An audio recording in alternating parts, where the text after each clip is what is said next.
வணக்கம். தமிழ்நாட்டில் கொஞ்சம் தண்ணி தட்டுப்பாடு கொஞ்சம் அதிகமாக வந்துட்டுருக்குது. ஏன்னா சில வார்டுங்கள்லாம் மக்களை தண்ணி பார்த்து புழங்குங்க, 1 மணி நேரம் விடுற தண்ணி அரை மணி நேரம் தான் விடுவோம், அதனால் வாரம் பூரா தண்ணி விடுறது, இன்னும் வாரத்தில் 2 நாள் 3 நாள் தான் விடுவது. சில வார்டு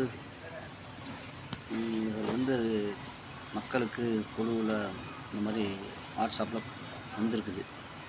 அதில் மக்களை தண்ணி கம்மியாக செலவு பண்ணுங்கன்னு சொல்கிறத விட, இந்த அரசு என்ன செய்யணுன்னாக்க, கார்ப்பரேட்டுகளுக்கு தண்ணி விற்கிறாங்கல்ல, அவங்களுக்கு இந்த மாதிரி பற்றாக்குறையான நேரத்தில் தண்ணியை விற்காதீங்க.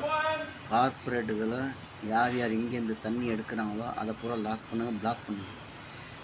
அவங்க தண்ணி உரிகிறதெல்லாம் ஃபுல்லாக பிளாக் பண்ணிடுங்க.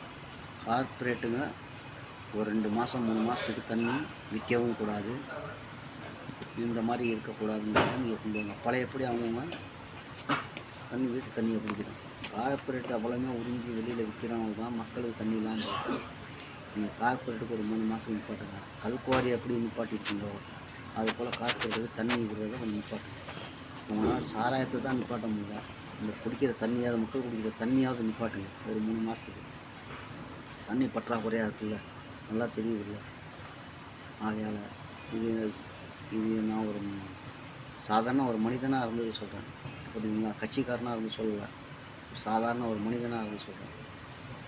எவ்வளோ உயிர் ஜீவன்கள் வாழணும், அதுங்களுக்கு தண்ணி வேணும், மனிதர்களுக்கு தண்ணி வேணும், பறவைகளுக்கு தண்ணி வேணும்.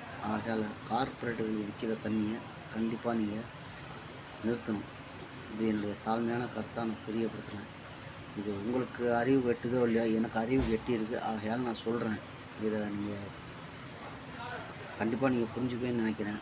அதோட தாக்கம் என்னங்கிறது உங்களுக்கு தெரியாது. தண்ணியோட தாக்கம் ஒரு 10 நிமிஷம் ஓடிட்டு நம்ம நிற்கையில் அந்த தண்ணி இல்லைன்னா ஒரு மனுஷன் என்ன பாடுபடுவான், நாக்கில் எவ்வளோ வறண்டு போங்கிறத கொஞ்சம் நினச்சி பாருங்கள். சாதாரணமாக தெரியப்படுத்துகிறேன். நன்றி, வணக்கம்.